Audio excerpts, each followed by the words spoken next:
মাত্ৰ এটা healthy diet আৰু এটা হেলদি ৱৰ্কআউটতে সীমাবদ্ধ নাথাকে। আমি দৈনন্দিন জীৱনত ভাল লগা কামবোৰ আমাৰ চৌপাশটো আৰু চৌপাশত থকা মানুহবোৰেও আমাৰ এই সুস্থ জীৱনশৈলীত বহুত পৰিমাণে ইন্ধন যোগায়। বেকগ্ৰাউণ্ডটো চাই ভাল লাগিছেনে বাৰু? ইমান এটা ধুনীয়া জেগালৈ আপোনালোকক আজি মই লৈ আহিছোঁ। গতিকে আহক ষ্টাৰ্ট কৰোঁ আজি ব্লগটো সম্পূৰ্ণকৈ চাব। মোৰ নিজৰ বহুত ভাল লাগিছে আৰু আপোনালোকেও চাই বহুত ভাল পাব। আহিছোঁ, আপোনালোকে মোৰ জাৰ্ণিটো চাই লওক।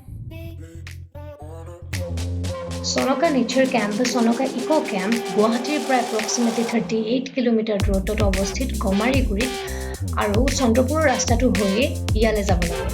এইফালে যায় পবিতৰা আৰু এই লেফ্ট চাইডে যায় চনকা ইকো কেম্পলৈ। মানে চন্দ্ৰপুৰৰ পৰা আহি থাকোঁতে এই ৰাস্তাটো বাওঁফালে ফাটি গৈছে, এইটো ৰাস্তা।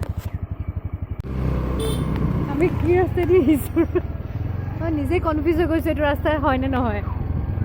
ৰাস্তাৰ দুয়োকাষে মাত্ৰ ডাঙৰ ডাঙৰ শিলবোৰ, এটা গুহা হয়।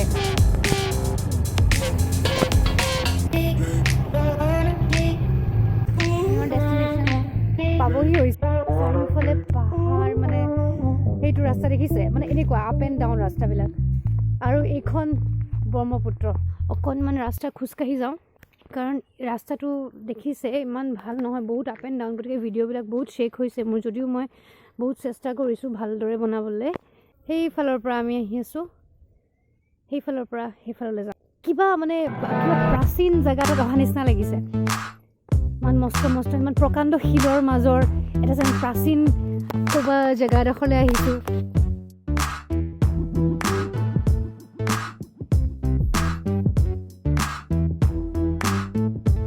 বাপৰে, এইটো বহুত ওখ গৰা দেই। মানে ভাল লাগিছে, ক'ৰবাত আহি কিবা ডিছকভাৰ কৰা নিচিনা লাগিছে। মোৰ বিশ্বাসেই হোৱা নাই মই ইমান ধুনীয়া ঠাইডোখৰলৈ আহিছোঁ, তাকো মই থকা জেগাডোখৰৰ পৰা 40 কিলোমিটাৰ দূৰত। এইটো হৈছে চনকা ইকো কেম্প। ইকো কেম্পটো আমি লোকেশ্যনটোলৈহে আহিছোঁ, আমি ইকো কেম্পটোৰ ভিতৰত নোসোমাওঁ বৰ্তমান, কাৰণ আমি গ'লোঁ সেই পাহাৰটোলৈ। কাৰণ আমি মোৰ নেক্সট ব্লগত মই দেখাম সেই পাহাৰটোলৈ যোৱা মোৰ যাত্ৰা।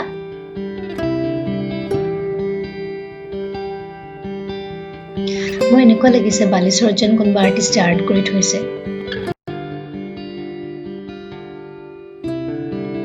बड़े चट्टाने जैसे हम किसी पुरानी गुफा की तरफ जा रहे हैं।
ইয়াৰ পৰা পাহাৰখন আৰু ধুনীয়া লাগিছে, ওখ ওখ শিলবিলাক, গ্ৰীনেৰীবিলাক, পাহাৰ আৰু এয়া বালি।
নেক্সট ব্লগত আপোনালোকক দেখুৱাম চনকা গাঁওখন আৰু ডাঙৰ ডাঙৰ শিলৰ মাজেৰে সেই পাহাৰখনলৈ যোৱা ৰাস্তাটো